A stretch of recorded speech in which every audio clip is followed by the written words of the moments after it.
আসসালামু আলাইকুম রহমতুল্লাহ বরকাতুহ। সম্মানিত ভাই বোনেরা, গাজায় চলছে ইতিহাসের সর্বনিকৃষ্ট বর্বরতা, জুলুম, অত্যাচার, নিপীড়ন।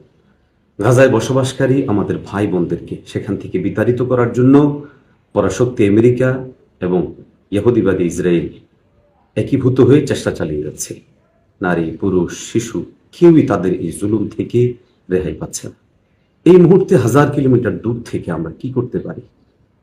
আমাদের অক্ষমতা, আমাদের সামগ্রিক ব্যর্থতা আমাদেরকে কাঁদায়।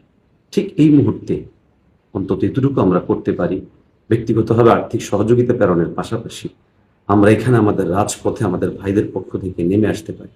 আমরা বিশ্বকে জানান দিতে পারি যে হাজার কিলোমিটার দূরে হলেও ফিলিস্তিনের সেই নির্যাতিত ভাইয়েরা আমাদেরই ভাই, আমাদেরই বোন, আমরা তাদের আপনজন।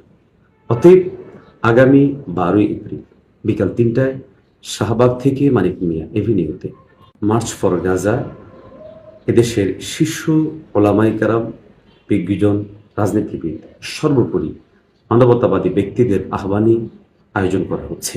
এই আয়োজনে আপনাকেও দাওয়াত করছি, আমরাও থাকব।